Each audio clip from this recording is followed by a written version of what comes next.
gravity of madness, Chasing the Myth of the Infinite Drop Ride by Thorn, Senior Investigative Correspondent for Paradigm Shift magazine. We are a species defined by our search for the edge. We climb the highest peaks to look down.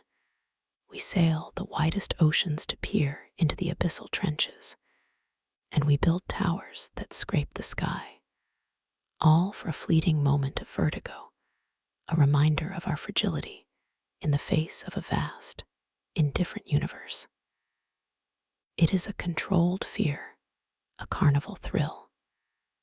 We strap into a molded plastic seat, secure a safety bar over our laps, and pay for the privilege of a simulated plummet. We scream, our stomachs lurch, and then, blessedly, it ends. We walk away on wobbly legs, laughing, the terror safely compartmentalized as fun. But what if the ride didn't end? What if the safety bar was a lie, and the promised conclusion was the first and last deception? What if you paid your ticket not for a thrill, but for a new, permanent state of being? This is not a question of engineering or physics as we understand them. It is a question whispered in the corners of the world, where the fabric of reality wears thin, in the transient spaces that appear and vanish like mirages. It is the question at the heart of the most chilling modern folklore to emerge from the underworld's new, chaotic order. The legend of the infinite drop. I have spent the last 14 months chasing this phantom. I have interviewed self-proclaimed demonologists, charlatans, and most compellingly, the shattered loved ones of the missing. I have pieced together a pattern from disparate, manic accounts. What follows is not a proven fact. It is a tapestry of terror, woven from the screams of those who are still, presumably, falling. The carnival at the end of the world, the first consistent descriptor of the ride's location, is not a location at all. It doesn't appear on any map. It doesn't have a fixed address. Survivors, a term I use loosely, for no one who has truly encountered it remains unscathed, speak of finding it in a liminal space. A deserted fairground on the outskirts of a dying town, the air thick with the smell of rust and candied apples, an empty lot between two towering city buildings, where the neon of a nearby hotel sign bleeds onto wet asphalt.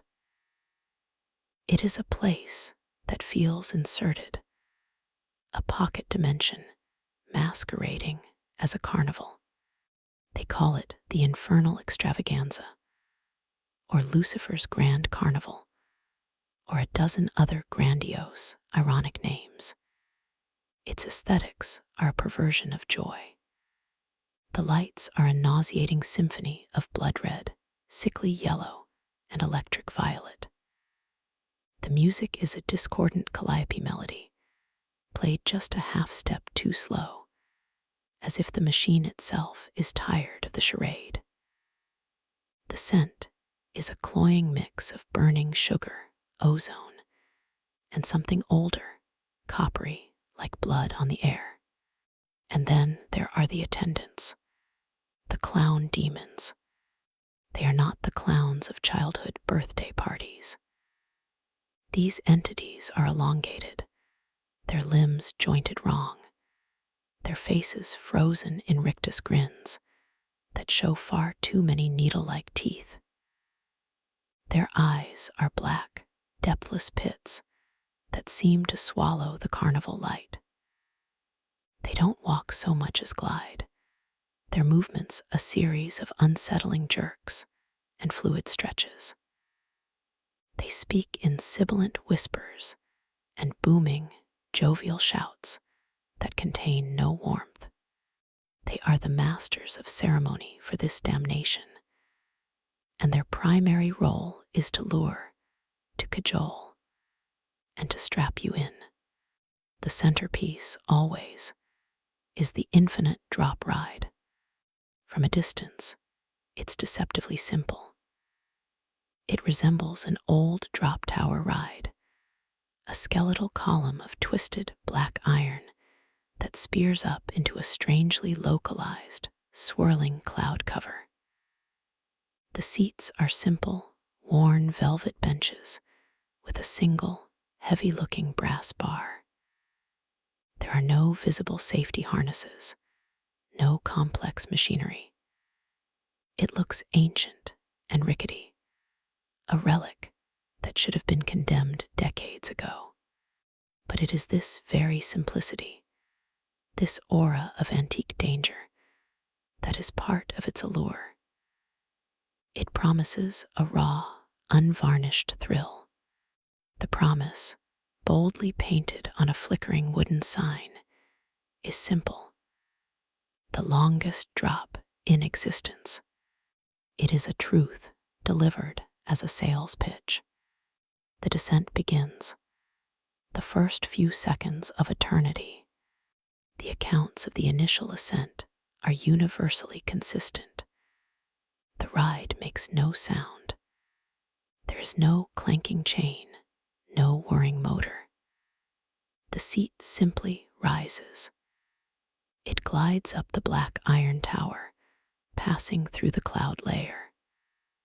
The world below the garish lights, the leering clowns, the entire carnival shrinks and then vanishes, swallowed by a roiling gray mist. Then the ascent stops. There is a moment of perfect, terrifying stillness. You are suspended in a void of gray, the air cold and damp. The silence is absolute, broken only by the frantic hammering of your own heart. You grip the brass bar, your knuckles white. This is the moment you anticipate the drop. This is the moment you prepare for the plunge. And then it comes. The brass bar vanishes, not retracts, not unlocks. It ceases to exist. There is no longer anything between you and the abyss. The seat beneath you follows suit, dissolving into motes of black dust. You are, suddenly and irrevocably, falling.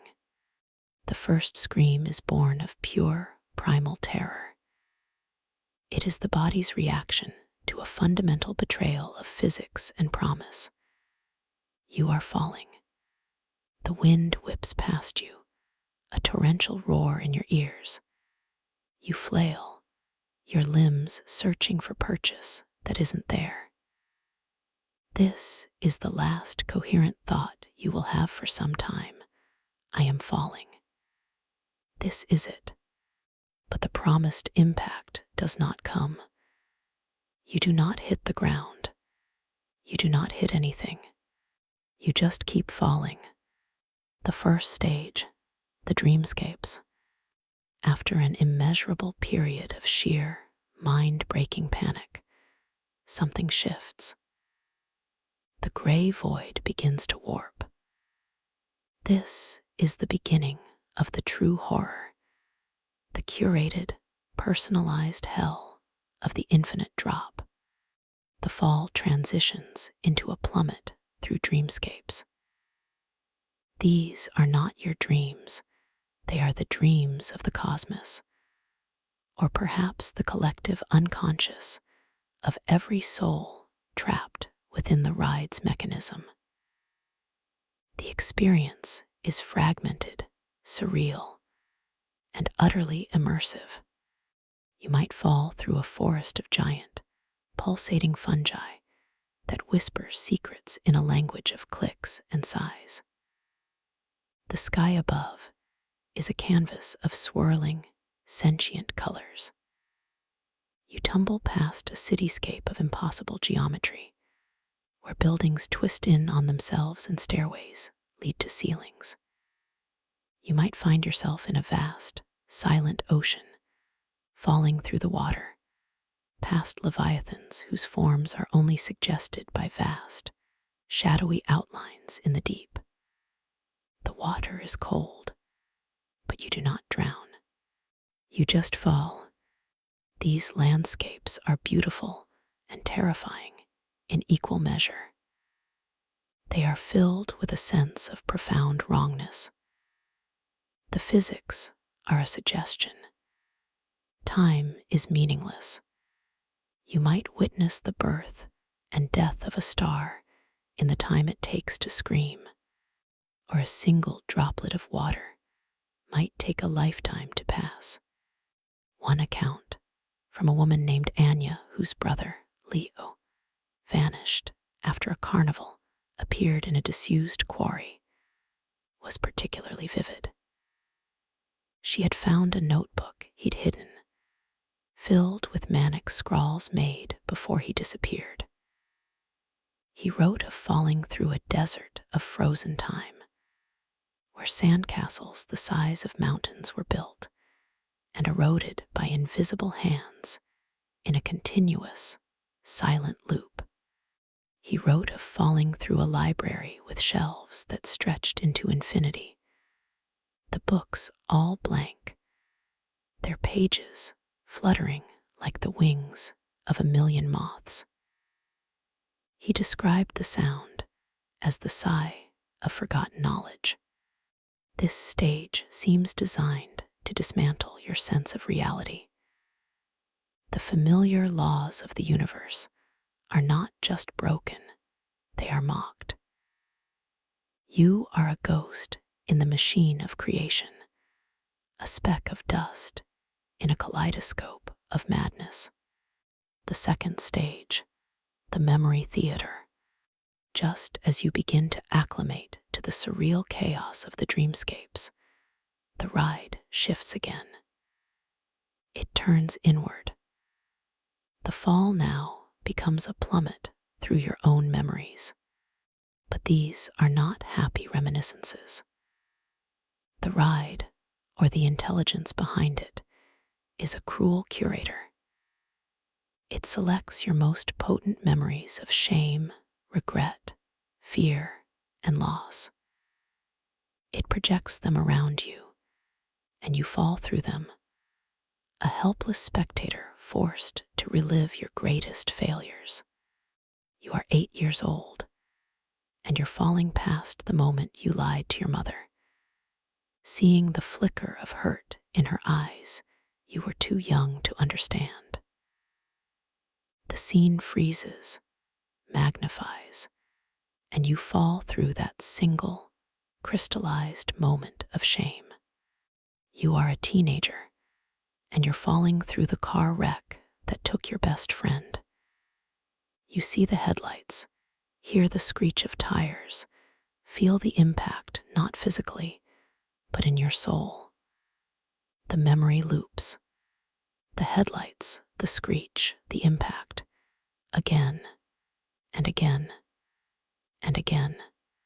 You are an adult, falling past the face of the lover you betrayed, the words you said in anger, the opportunities you let slip through your fingers.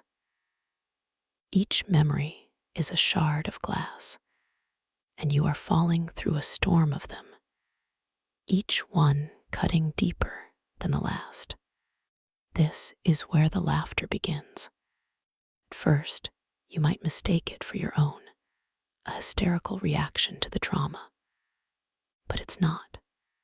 It's a chorus of manic, gleeful cackling that seems to come from all around you. This is the sound of the lost souls, the previous riders. They are your fellow passengers in this eternal descent. They are no longer individuals. They have been stripped of their identities, their pasts worn down to a single, sharp point of agony. They are now merely an audience, a Greek chorus of the damned, and they find your pain hilarious. Their laughter is the soundtrack to your personal hell. It mocks your regret, amplifies your shame. You scream at them to stop, but your voice is lost in the roaring wind and their incessant, joyful cackling. They are not trying to hurt you. They are simply enjoying the show. Their own falls have become so monotonous that the fresh torment of a new rider is the only entertainment they have left. This stage is a refining fire. It burns away your ego, your sense of self. You are not a person with a life. You are a collection of failures, and everyone is laughing at you. The has-been vibe, aesthetics of damnation, the influence of the new hellish regime, with its chaotic, almost carnivalesque approach to eternal punishment, is palpable throughout this experience. The has-been vibe is not just a superficial aesthetic. It is a philosophical framework for the horror. The clown demons at the start are the gatekeepers, the cheerful faces of absolute malice. The carnival itself is a perfect metaphor for a damnation that is loud, garish, and commercialized. You chose to get on the ride. You paid the price, perhaps not in coin, but in curiosity, in a desire for a thrill that transcended the mundane. The lost souls, with their manic laughter, are the perfect citizens of this new hell. They are not weeping in silent pits. They are engaged. They are participatory. Their madness is a social activity. They have formed a community of the falling, a society whose sole cultural product is the schadenfreude of witnessing a new member's breakdown. The ride itself is the ultimate expression of this chaotic order. It is not a lake of fire or a field of ice. It is personalized, psychological, and infinitely creative in its cruelty. It doesn't just punish the body, it unpicks the mind, stitch by stitch, until all that remains is the raw, screaming nerve of consciousness, hurtling through a gallery of its own creation.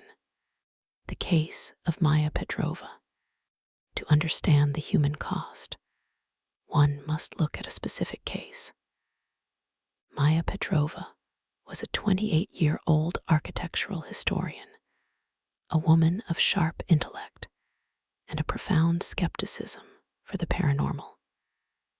She was last seen by her fiancé, David, heading towards a pop-up carnival that had appeared in a vacant industrial lot in the city.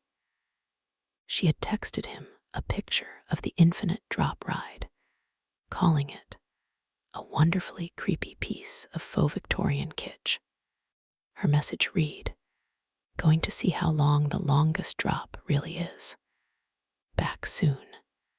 David never saw her again. For 3 weeks, there was no sign. Then he began to receive emails. They came from an encrypted, untraceable server. The first was just a single line of text, repeated over and over. The laughter doesn't stop, the laughter doesn't stop, the laughter doesn't stop. Subsequent emails were longer, more fragmented.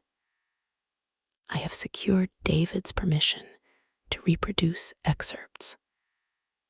They are a harrowing log of a mind coming apart in the abyss. Email 2, subject none. The gray is gone. Now it's pictures, living pictures. I saw my 7th birthday. I'd thrown a tantrum because the cake was chocolate and I wanted vanilla. Mom's face. I'm falling through her face, through the disappointment in her eyes. It's a tunnel made of her eyes. And they're laughing. So many of them laughing. They sound like broken music boxes and screaming cats. They think it's funny. Email 5. Subject, the scrapbook. It's a scrapbook of everything I ever tried to forget. Mr. Henley's history class. I cheated on the final. I'm falling through the classroom, past his face, and he knows. He always knew. The laughter is louder here. They love the small, petty shames the most. They feed on them. Email 9. Subject, the bar is a lie. There was never a bar. There was never a seat. It was all a suggestion. They put the idea of safety in my head, so the removal of it would be the first cut. The clowns, their smiles. They weren't smiling because they were happy. They were smiling because they knew. They knew I was already falling. I just hadn't started moving yet. Email 14. Subject, I think I'm joining them. I saw a new one today. A man, he was fresh. Still screaming, still fighting. It was so pathetic, so pointless. I heard it before I realized it was me. A giggle. Then another. His memory was of a dog he'd hit with his car and left on the side of the road. We fell through that memory together. The yelp, the thud. It was the funniest thing I've ever seen. I couldn't stop laughing. He looked at me, horrified, and I just laughed harder. The final email from Maya's account was a single, clean sentence, devoid of the manic punctuation of the previous messages. It was calm, resolute, and utterly chilling. Final email, subject, blank. The falling is not the punishment. The falling is just the state of things. The punishment is remembering what it was like to stand. David is a ghost of a man now. He keeps his wife's phone on his desk, the screen locked on that final message. She's still in there, he told me, his voice hollow. But she's one of them now. The laughing ones. My Maya is gone, and all that's left is an audience member. Theories and a warning. What is the infinite drop ride? Is it a sentient entity? A cosmic parasite that feeds on terror and regret? A sophisticated piece of infernal technology designed to process souls into a state of pure, cackling energy? I have no definitive answer. Theologians I've consulted suggest it's a samsaric engine, a machine that traps a soul in an endless cycle of birth, life, death, and rebirth, but compresses it into a single, eternal moment of falling. Technomages and reality, hackers speak of a glitch in the source code, a place where the simulation of reality has crashed, and falling is the default state of being. The truth is, we cannot know. And that is the most terrifying part. My investigation is over. I have stared into this particular abyss for too long, and I feel its gravity pulling at my own sanity. I have dreams of falling, and sometimes, in the moment between sleep and waking, I hear a faint, distant echo of laughter. So I will end with this warning. You may hear rumors of a carnival. You may see its lights flickering where no lights should be. The music may drift to you on a still night, a calliope playing a song that feels both alien and deeply familiar.